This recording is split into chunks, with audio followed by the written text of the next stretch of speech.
Good evening, everyone. We will begin with the Pledge of Allegiance.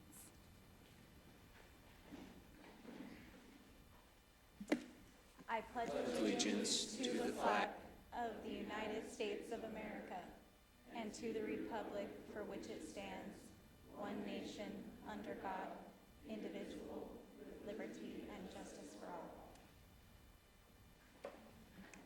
all. Thank you all. Good evening. I'm Josie Price. I'm from the League of Women Voters of Utah County. I'm told this is being live streamed on the city website and also recorded, so this will be available to see afterwards. Thank you so much, Gina Olson, for the city recorder, for reaching out. I'm honored to serve as your moderator tonight. The League is proud to be a nonpartisan organization that's been empowering voters and defending democracy for over 100 years. We don't support or oppose any candidates or political parties, but we're deeply committed to making sure that every voter has access to the information that they need to make informed choices. So I'd like to go over just a few rules before we begin, just to help us maintain a respectful environment. All campaign signs and materials should remain outside of the debate area. Please refrain from cheering, jeering, or reacting to individual responses. We respectfully ask that you hold all applause until the end. Please avoid side conversations and silence your devices. So here's how tonight will run. Each candidate will begin with a 2-minute opening statement. Then I'll ask prepared questions with 2 minutes per response. We will rotate questions so that everyone gets a turn to speak first and last. Unused time cannot be applied to any other purpose or question. And finally, each candidate will have another 2 minutes for closing remarks. We will have a timekeeper. A yellow card will signal that 30 seconds are remaining, and a red card will indicate that time is up. Candidates are expected to adhere strictly to these time limits, even if it means stopping mid-sentence. Please be respectful of each other's time. The public submitted questions for consideration. All submitted questions were reviewed by the moderator and at least 2 other individuals who have no connection to any candidate. Candidates did not receive the questions in advance. Speaking order was randomly assigned before the forum to ensure fairness. So let's begin with opening remarks. Do we know who's going first? Jared. Perfect. Go ahead, Jared. Okay, welcome and thank you for coming. We appreciate you guys all showing up and taking time out of your day. I'm really excited about the opportunity to serve Eagle Mountain, and I don't know, I just look forward to the opportunity to share what I've offered so far. So to start off, I just wanted to talk about a short bio. I know time's going to fly by, so I've been in Eagle Mountain pretty much since the inception, with a few little stays back and forth to Lehigh and Saratoga for even a short stint.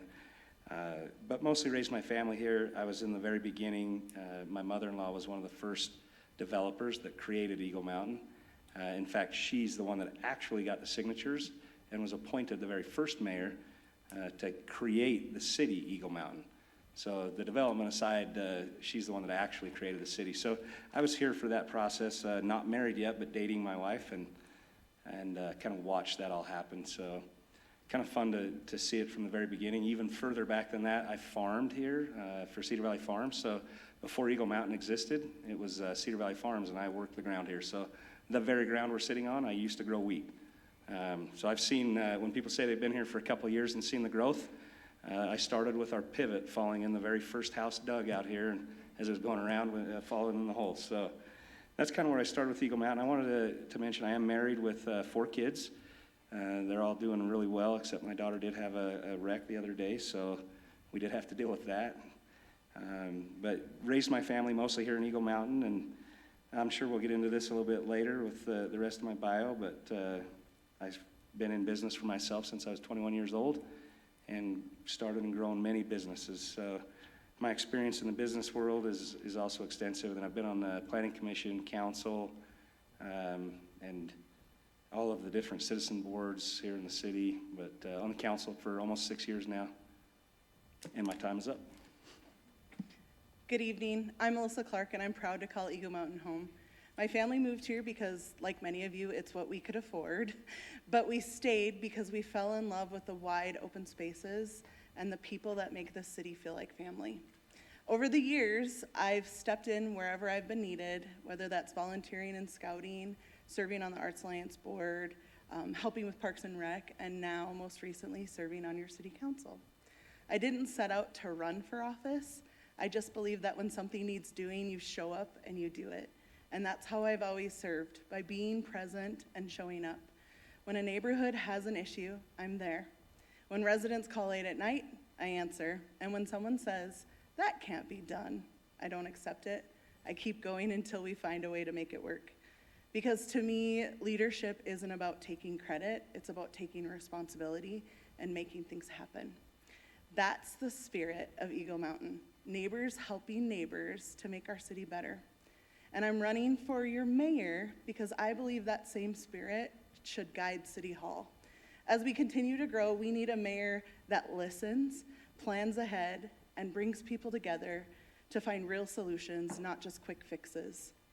Growth has always been a part of Eagle Mountain's story, but how we manage it will define our future.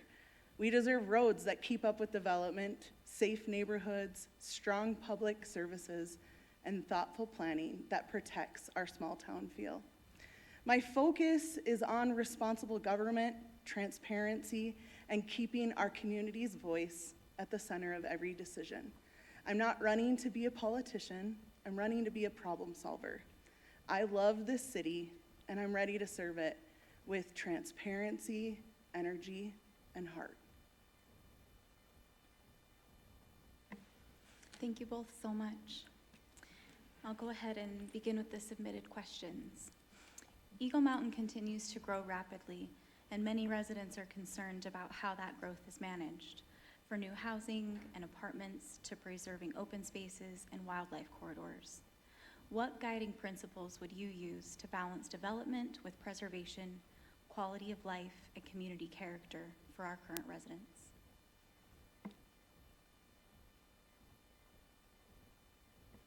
Does it toggle back and forth between the different participants? I think so. Okay, so does that mean that I'm starting to answer the question? Yeah, Can you repeat the last part of the question? absolutely. What guiding principles would you use to balance development with preservation, quality of life, and community character for current residents? I'm really grateful for that question because that's the heart of why we are what we are here in Eagle Mountain. We've preserved wildlife space, we've created a wildlife corridor, we've made sure that the things that really matter to us as a community are protected and preserved. And we are working hard to make sure that we maintain this beautiful quality of life that we all fell in love with. What will I do to help balance that? I think at the heart of it is property rights. So as people are purchasing their homes and they're raising their families here, we want to help maintain their property values and make sure there's nothing that we're doing as a city that's going to deter from that. But we also want to make sure that people have the opportunity to grow businesses here and help them make sure that they are able to exercise their property rights. And then on top of it, this is a test we can't afford to fail. We as a city, no one's gonna look back 50 years from now and say, gee, I wish we would have built more houses, or man, I wish we would have had less parks.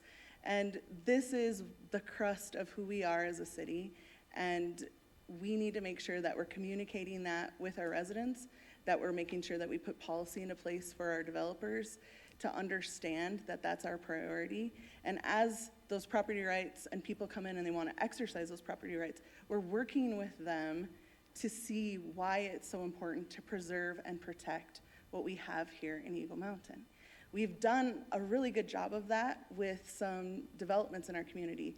Deer Haven's a perfect example. They originally came to us with like 70 plus homes that they wanted to put in there, and now there's 14. And they opened it up and made huge lots, and they dedicated major portions of that property to the wildlife corridor. They didn't do it because we forced them. They did it because we worked together hand in hand with them and our Nature Wildlife Alliance. That's what Eagle Mountain's about.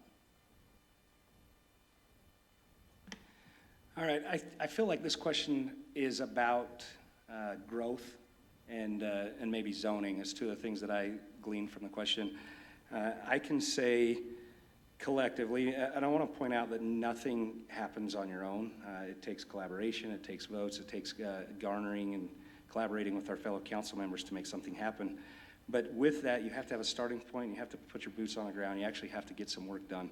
So I would highlight my record, first of all, and no one has done more to curb the growth than myself, Brett, and Rich. Starting with writing the zone code. We didn't ask someone to do that for us. We wrote it with our own hands. We did the work. So those are the kind of things that I think that I would highlight what I have done to already help with these growth issues and that. Also our zoning in general. I'm the only one that voted no on the most recent rezone that we had the opportunity to stop. A lot of times our hands are tied. The things have already been given. I personally, is an industrial business park zone, and I said, no, we're not putting houses in there. And the other 3 council members, Rich Wood being absent, allowed that zone change to happen. And I don't remember the number, but over 150 units, I think, something like that, that are now going in that area. So those are the kind of things. And I think that we've got to be able to create more move-up properties. Something that I talked about years ago in campaigning is the different varieties of housing, and that goes into the quality of life and the guiding principles. I want to make sure that we have starter homes, move-up homes, family homes, and estate homes, and then larger lots. So those are the kind of things that I've championed and been able to accomplish through rewriting that zone code and making sure that we have balance in housing needs for all sectors of life. Thank you both so much. Let me. Thank you. The meeting has now ended. Sweet, let's go. You're done. One question.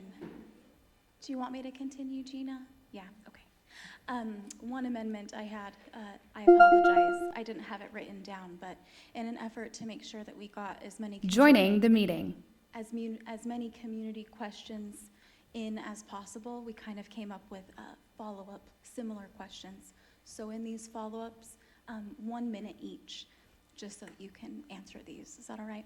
Sure. Okay. So the first follow-up we'll start with Jared. What plans do you have to preserve the wildlife corridor located near the power lines? Well, that's an interesting question because we've already done an overlay there, and so I feel like it is preserved is my real answer. But I think the question is saying, are you going to work to preserve that and make sure that it remains a wildlife corridor? And absolutely, I'm in favor of the wildlife corridor. I work in the wildlife industry. I have a picture of an elk head on my shirt. Actually, it's a deer, I think. It's a deer. And I mean, I'm all for wildlife, and anything we can do to preserve the corridor, wildlife in general, I'm a huge advocate for. Even we've got a butterfly park we've just approved. We have anything that we can do to preserve nature is absolutely something that I would be in favor of and that I will work towards to maintain that corridor. I started on this from the very first beginning of serving in city council, and we preserved 52 acres of land that the city was considering selling, so that could be a key pivotal part of our wildlife corridor, and that was something that I championed with the help of our residents. I've also worked to make the park at Smith Ranch happen, and that whole park is about nature meeting neighborhood, and along with the amazing field space and the playground equipment that is totally all about animals and wildlife and plant life, we also made sure that it had preservation of the wash and interpretive signage, and it all comes down to helping people see the value and why we fight so hard here in Eagle Mountain to preserve what matters. So we as a city can make sure that we're educating people and that we're creating good policies like our wildlife corridor zone to make that something that our developers see as a priority. Thank you. As Eagle Mountain grows, city services and public safety need to keep up. Some residents have asked why staffing levels, both for city employees and deputies, haven't increased more quickly, while others are concerned about spending. How would you approach staffing and public safety to meet our community's needs responsibly? Let's go ahead and, since we did the follow-up question, let's have Jared go first, and then we'll alternate again. Okay, I'll start first, and I was going to ask for a 10-second comment on the last one, but you're not giving us that time, so I'm going to do it now.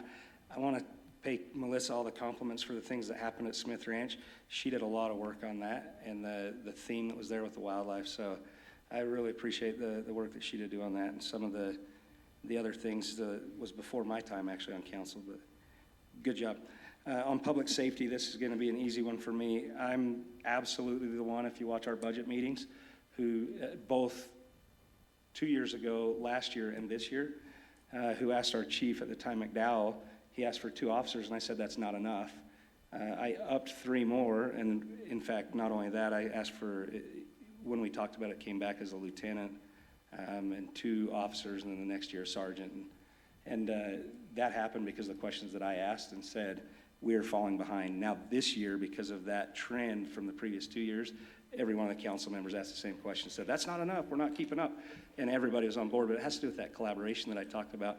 Just because I asked those questions and pushed for more and said it's not enough, it still took collaborating and getting with the other council members in order to let them see the value that I saw in our public safety.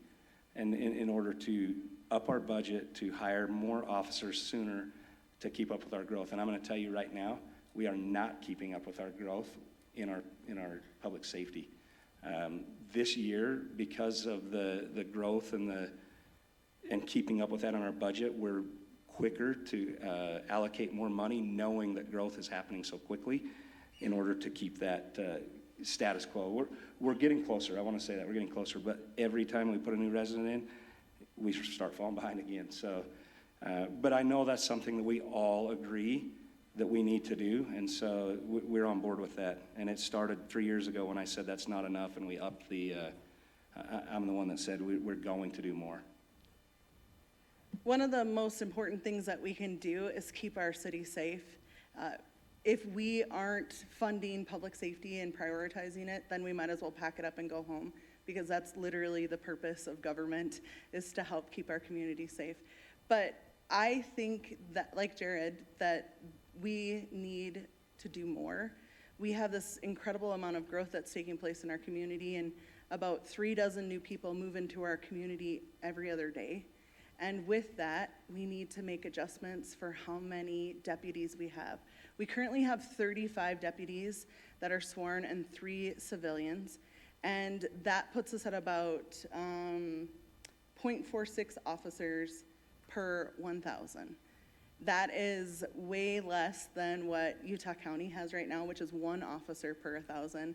And based on our call volume, we really need to get to the level of 0.75 officers per 1,000 residents. So when you look at that, that shows that we need to almost double our deputies next year. And that's going to be a huge lift.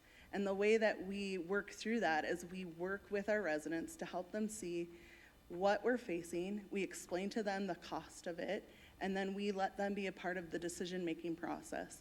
Maybe next year we don't double it, but we increase it by 50% so we can get to a better level of service. The other thing that we need to do is we need to stretch what our service providers are doing. So on top of what our Sheriff's Department is doing, we need to make sure that we're funding and supporting our VIPs. We need to make sure that we're encouraging our CERT teams and our emergency communications. All of those things are a part of what will keep our community safe, and I've championed that. We have 2 CERT trailers in our community because of that, and we have a 10,000-gallon fuel reserve at our Public Works building because I see the value in making sure that we're safe. Thank you both. The follow-up question will be, how will you ensure that infrastructure keeps pace with housing development, particularly to support safe and timely evacuation in the event of an emergency? We'll go with Melissa. Okay. This is a huge priority to us, and we all saw what happened last week on Wednesday when it took 3 hours to leave Eagle Mountain and Saratoga Springs, and we can't let that be our new normal. What I have done immediately after that, I reached out to our city manager and said, what do we have in place with Saratoga? What do we have in place with UDOT? And he went to working with the city manager in Saratoga Springs.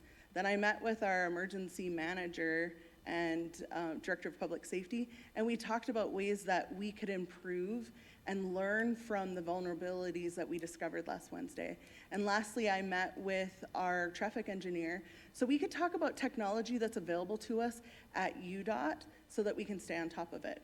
So how do we make sure that we're ensuring that there's enough infrastructure? By using the relationships that we have, using our experience, and taking the lead on making these things happen. No one's coming to save us. Okay, last Wednesday was a terrible day for everybody that had to leave Eagle Mountain. And that's not, I don't want to say it's not on us, but we have got to do a better job. Even though that happens, and Melissa did a great job at calling a bunch of people and making sure that we learn from that mistake, I want to focus on something different. It's actually building roads and moving the timeline up in order to make sure that we do have other routes. There's nothing I can do about what happened on Wednesday. What I need to do is what I have been doing, is moving the timeline up on Mid-Valley Road. And also mostly Brett and Rich, so I'm not even going to take credit, but moving forward with the connection out of Wildflower on the north. We have to get those done so that we can move quicker, and that's what I'm working on in order to not have only a pinch point. Thank you. Can I have just do we get like a 30-second rebuttal from the previous, I mean, we've just been going to questions, and I want to answer one from earlier. I'm not sure. Historically, we've had 2 minutes to answer. Both of us get to answer, and then there's a 1-minute follow-up time period. If needed. But it's your call, you're the moderator. Well, I mean, it's it's your debate. So if you are in agreement of that, I'm fine with it. I think it's useful because some stuff comes up that we want to address. I'm available. Yeah, if you both are in agreement, that's no problem. So you want to go first? Yeah, with I just the wanted to follow-up, talk about and our we'll police let's say- numbers. That was the previous question. Yeah, let's say we'll do just 1 minute for that. I'm assuming I'm first. Yes, go for Okay, it. so Melissa brought up some numbers. One officer per 1,000. That's actually a national number that a lot of people, LA, Chicago, those numbers are all over. I've worked directly with our sheriffs, which is why I upped the number 3 years ago, last year, and again this year. They were at 1 per 2,200. She uses a decimal point of 0.45 and 0.75. Is that right? I wanted to make sure your number, not. So anyway, just so that makes more sense, we've had about 1 per 2,200. We are now, the number that I had worked with them about that we came to consensus on was 1 per 1,750 is the actual target number. And I think we got closer to that. We got down to 1,900, and then every house that built's higher. So we do have to grow our policing services, and that's the stuff that we've been working on to get it there. And I think, not that was wrong, it was how we can budget it. There's no way we could double our police force, but that's how we can get it closer within reach.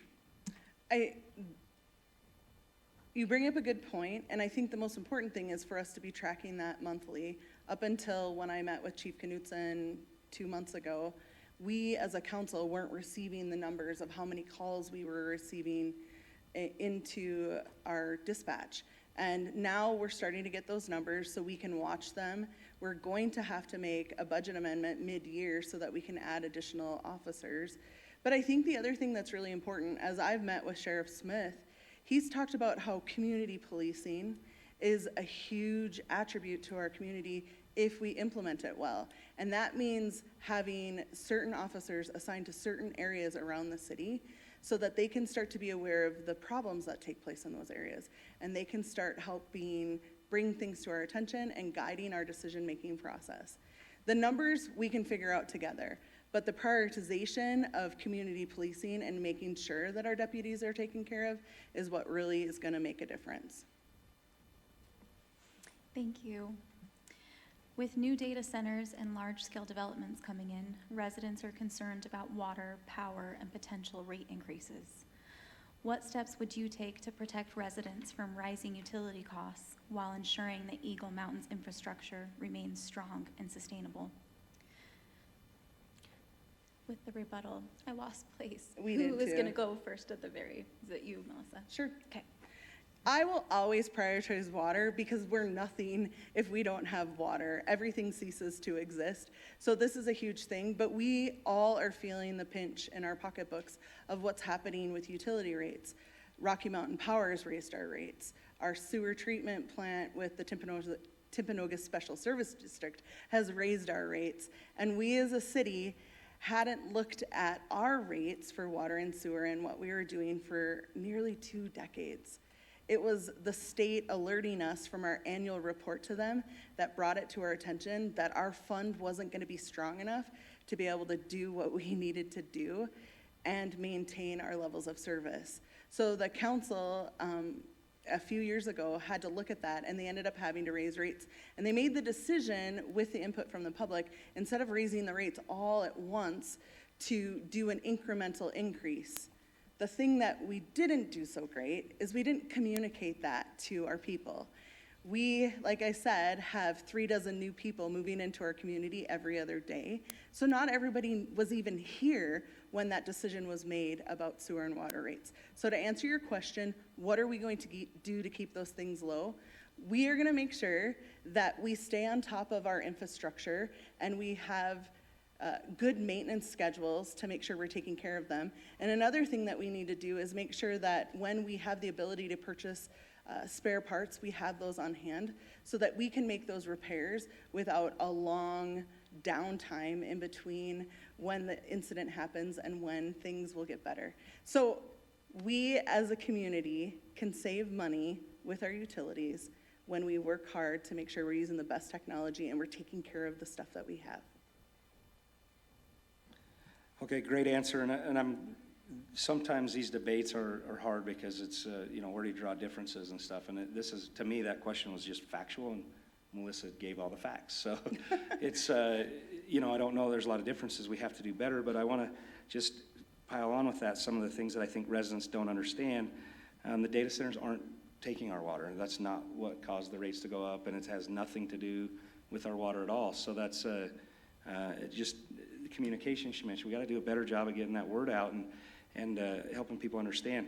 Over 20 years, we hadn't raised our rates, and even though it looks terrible and it feels terrible and people are upset, I think we're still the very lowest in the county on our water rates. We're one of the cheapest. Move to Lehigh.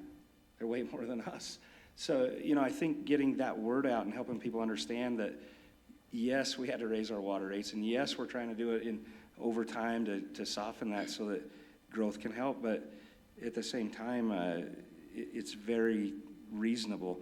Also, costs go up. Inflation alone is, it costs more to provide the service. Water doesn't just cost $1 a gallon for eternity. As inflation happens, it costs more to get that water down the pipe to the residents. So I think it's just important to understand that just like anything else, this is the same thing. So, but we've got to do our part to help our residents understand the rates and the utilities of all across the board and why we set the rates where we do. And trust me, it wasn't taken lightly. We had to study that, and we knew that it was going to be tough, and we made the best decision we could to be able to continue to provide those services at as reasonable price as we possibly could. And that's the honest truth with how we handled that as a council. 1 minute rebuttal? Yeah, I was just going to offer that Yeah. too. Go No, for it. I think that this is like leveled up water saving and money saving. We have so many new homes being built in our community, and we have amazing model homes that go in as a part of those developments. Let's prioritize the xeriscaping and natural landscaping at those model homes so people can start to see what is actually possible. A few years ago, the state created the Flip the Strip program, and really that was started so that government would start being mindful and saving water. But it's trickled down so that the residents of the state of Utah are saving water too. How do we help people see that it's not just going to be ugly rocks and weeds? By making it beautiful with the help of the developers that are building homes here. That's a zero-cost way that we as a city can help educate the people of our community and help them see how they can save money by saving water. On top of that, we've got work to do as a city when it comes to our landscaping and making sure that we're setting a better example. I have a follow-up question. We'll start with Jared for 1 minute. How will you ensure that Eagle Mountain is prepared for future challenges such as population growth and resource shortages?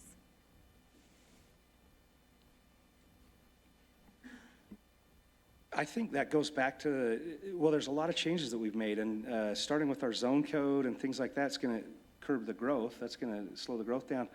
But also, and I'm just going to say 100% of the credit for Brett of really putting the brakes on our sell of water. We have to be more calculated, and that is also going to stop. I mean, it can't completely stop growth for people that already own water, but if you don't own water, you are not building. So it's just those things that we've done that because we've set policy on the sale of water, that affects the ability to grow. So it's already done that, and we need to continue to make that kind of policy in order to curb and to control and be calculated about how we grow. So again, I would look backwards to our record and show that we've been very active in taking care of that exact concern and making sure that we grow responsibly and take care of that. No problem. How will you ensure that Eagle Mountain is prepared for future challenges such as population growth and resource shortages? I get really excited when I get a question like this because I was a project manager for several years, and the thing that makes project managers more happy than anything is finding ways to avoid risk in the future and making things better. So for me, how to follow up to be able to be ready in the future for population growth and resource shortages is by looking at what we have right now. Some of the things that will make a difference in our community is making sure that we have really strong economic development. The more businesses that we can facilitate and foster here in Eagle Mountain, the less we have to have people on the roads every day commuting in and out and adding to the traffic. In addition to that, one of our biggest exports as a city is our kids. They grow up here, we have a bazillion of them, and then there's no place for them to live, and there's no place for them to work. And MTech had to turn away 500 kids last year from their trade school program. We've got to do something better with that. So that's going to be a focus for me. Would you like a rebuttal, Jared? Okay. Many residents want to feel more connected to city leadership and confident that their voices are being heard, including through inclusion efforts and participation at city events and meetings. How will you make sure that every resident feels represented and welcome in a city government? Let's go ahead and start with Jared since Melissa was last time. So this is a fun one for me because I'm going to tell you, in the past, maybe I haven't been the first one to jump on Facebook and answer questions or reach out to residents and try to solve concerns, but through this election cycle, I have really learned and connected and been way more productive and proactive in reaching out and getting with residents. And I'll tell you what, it's actually invigorated me a little bit and excited me because even though I'm doing the work and I'm taking care of things and I do hear the resident concerns, I hadn't been in that personal engagement quite as much. So for me, this election cycle is what's really changed that. And every person I meet, every cottage meeting I've been to, I really focus on, look, you now have my number. And I'm telling you all right now, you have my number. If you don't get it, it's on the website. My favorite thing is when you call me up and say, what's going on with this and what's going on with that, and how can we make this better? And then I can either explain or get involved in what we're doing. So that's what I'm saying is that I've found that by putting that number out there and having people know that they can call and who to call, I think that's something that I've changed and something that I've grown with to be more proactive in helping the citizens know that I'm not just up here on a pedestal. I'm here working for you, and I can't do the things that you want me to do unless you reach out and tell me what it is that's your concerns. And we've been able to solve a lot of those questions, and it's been fun to see the success of the little teeny things, that we reach out and, hey, we need to fix this, or we need to change this, or this isn't working, and we're able to collaborate with the citizens, bring it back to the council, and make some progress. So that's one of the positive things about campaigning. A lot of the other stuff's not as fun, but that's something that I've really enjoyed, is to meet and get to know a lot of the residents and let you know I'm here to serve you, and I want to know what I can do better and more to help your lives get better. And besides roads, because we're going to do that. Disconnection is probably one of the plagues of our generation. We see mental health issues skyrocketing. We have kids in our schools that are struggling with suicide ideation, and it all goes back to that sense of feeling like they belong someplace and having a space where people can come together and gather. Our city has always been able to do some really cool events. Jared actually has helped spearhead that with the rodeo. I've worked on that with different things that I've done with the Arts Alliance. But the reality of it is there's a lot of people here, and we can't stick everyone at one event. So we need to keep making sure that we're offering things in our community to help people feel connected. When you ask about like how to stay connected with city leadership, for me, that's like the job of being the mayor. So I am making my schedule open to the public so people will know what I'm up to every week. You'll be able to see where I'm meeting and who I'm meeting with on my calendar. But I'm gonna have open hours here at City Hall. So if people wanna come and stop in and say, Melissa, I'm mad about this bill, or I didn't get this figured out, you'll be able to walk right into my office and sit down and talk with me about it. In addition to that, I'm gonna take the city council with me every single month to a different neighborhood in the community, and we are gonna proactively look at what the most calls and concerns and reports are for that neighborhood. So if it's speeding, or if it's getting kids to school safely, all of that stuff, we're gonna bring the deputies with us, or we'll bring our streets department with us, and we're gonna go to your neighborhoods and meet with you. Everyone loves election time when you can have cottage meetings. Well, we're gonna keep the cottage meetings going so we can be more responsive to you. On top of that, we need to support our local nonprofits in our community that are doing amazing things to bring people together, and they stretch what we're doing as a community with zero cost to us as a city. Jared, would you like the opportunity to rebuttal? Yeah, not so much a rebuttal, but just to add some comments. You're running out of time, and like Melissa said, some of the things that we've been able to do, I agree. I love the cottage meetings. That's one thing. That's what I'm pointing out about getting in front of people. I can't wait to meet people and to go do that. So I do think that we need to continue to get in front of people and let them know that we're willing to do that. Some of the things that I've done, that she mentioned, the rodeo, the derby, I helped facilitate the fireworks show once it was canceled, brought it back. This year we're going to start a Light the Christmas Tree event, something that I did. So unity to me is very important, and I think it starts at the top. We've got to unify our mayor's office with our council and mayor with the staff, and so forth and so on. So that's how we're going to bring our people together and improve our quality of life as well. And I have definitely done a lot in that department. I've been a champion of unifying our city. I'd love to, just to add to it, one of the other things that I think would really make huge strides for us as a city is a neighborhood ambassador program. They have something similar in Provo, and what I'd really like to do is get a key person from every neighborhood to be able to be our point person. So when we need to get information out to the neighborhoods, we know that we're gonna go talk to Elba Maria because she's the one that lives over there, or we're gonna talk to, this different person in the different neighborhoods. So a neighborhood ambassador program, and they will meet with the people in their area and then come together and share concerns and just bring us more information. Then on top of that, I want us to have a volunteer and community outreach staff member here at the city. So if you want to plan a 5K because there's something that you're super passionate about, we have someone on staff that can answer your questions and help explain how to fill out a mass gathering permit. These are things that residents sometimes just kind of give up because it just seems too hard to make it happen. But we, as government can help unlock that door for you guys and make it possible. Thank you. I didn't have a follow-up to that question, so we'll go into the final question, and we'll start with you, Melissa. Okay. Finally, Eagle Mountain has faced its share of challenges such as wildfires, rapid growth, and leadership uncertainty. How will you lead the city through major emergencies or times of uncertainty, and what qualities make you the right person for this role? Oh, this question was written for me, you guys.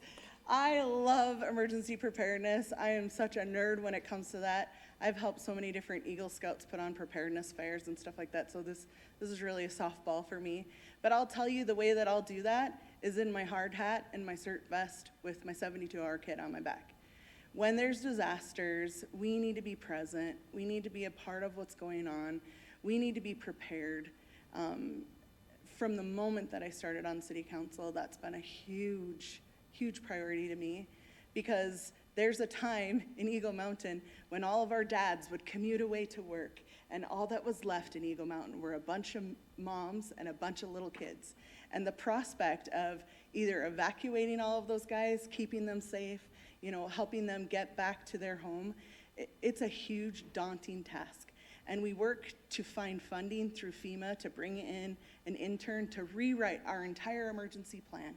And then we hired a special dedicated staff member just to be our emergency manager.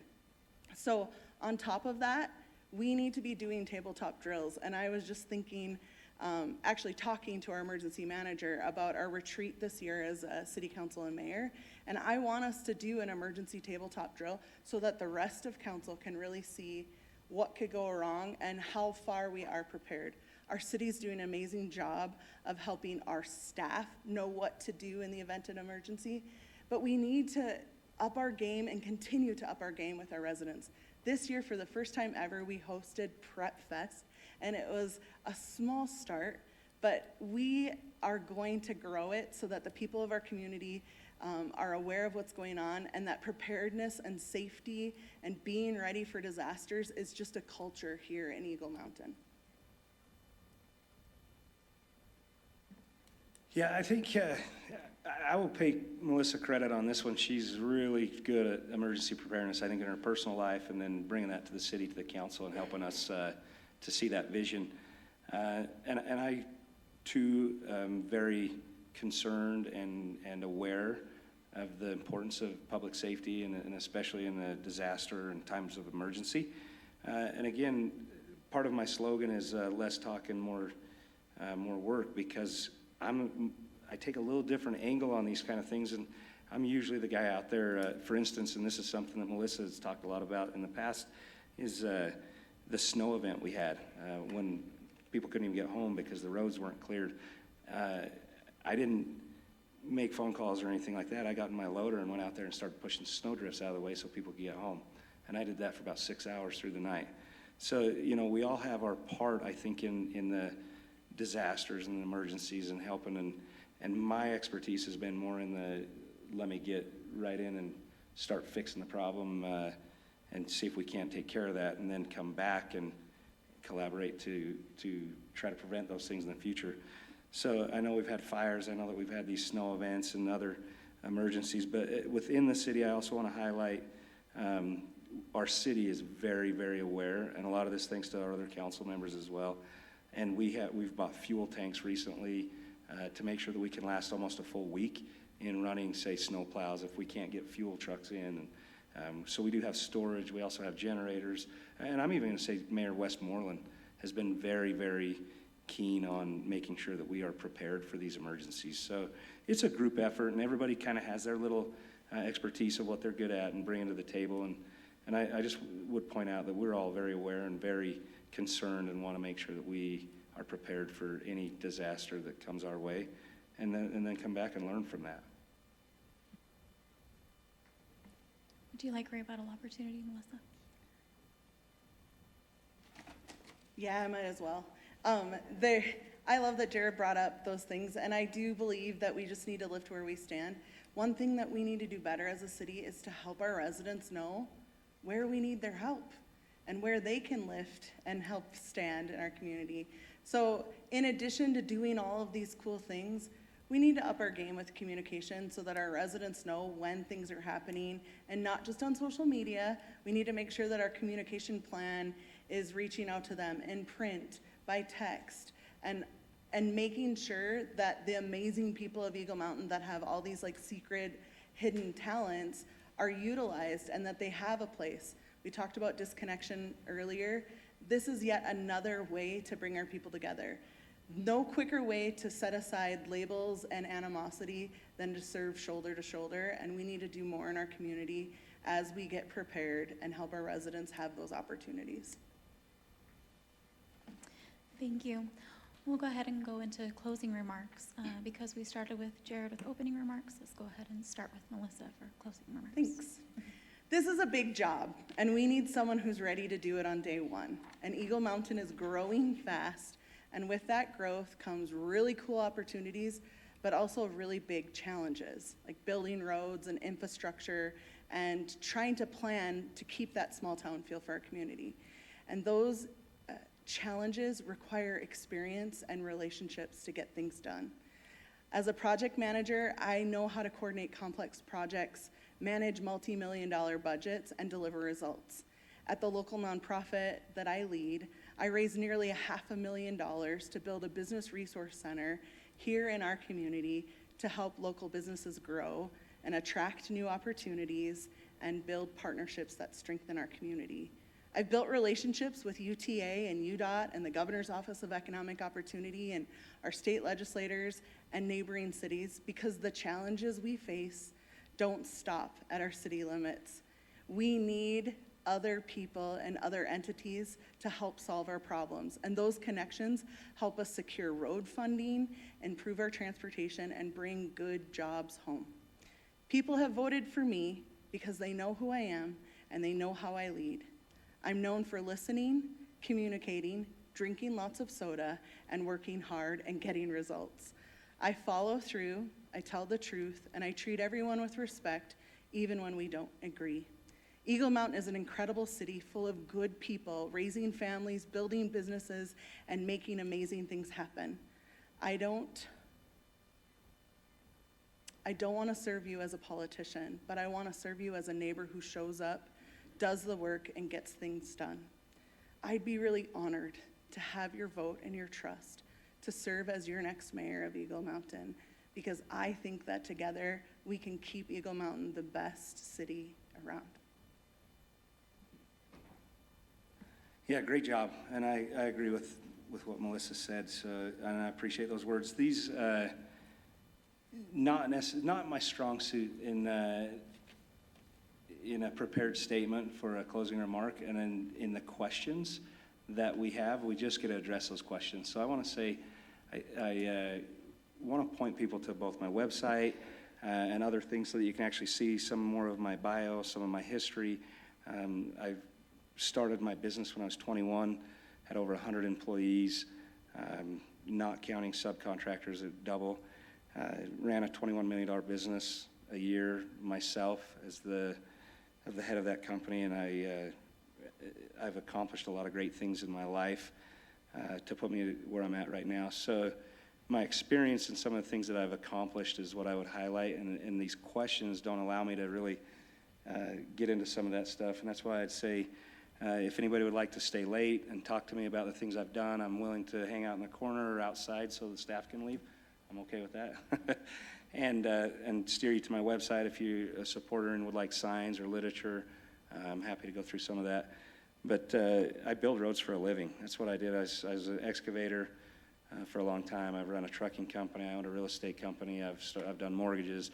My experience in the business level and running companies and understanding how to run a city is where I would highlight some of my strengths. And I agree with a lot of what Melissa said. I'm not a politician. I'm not here to as a stepping stone or to get any accolades. I'm here to course correct and set our city on a path forward in growth and everything else that we have going on, making sure that our infrastructure, by the way, the changes in our code to infrastructure that everybody talks about, they just think infrastructure, roads. No, I'm talking about the actual quality of the road, the amount of asphalt, road base, sub-base that goes under the road to preserve life. Those are the things that I've affected, that I've changed, and those are the things that I want to continue to be able to do to help Eagle Mountain be better. Thank you both so much for your time and your thoughtful responses tonight, and to everyone here for showing up and engaging in the democratic process. Debates like this are a vital part of civic life, and it's been a privilege to help guide tonight's conversation. The League of Women Voters and Eagle Mountain City appreciate everyone's participation, and your vote matters. Thank you. And thank you for coming. Thanks for helping us.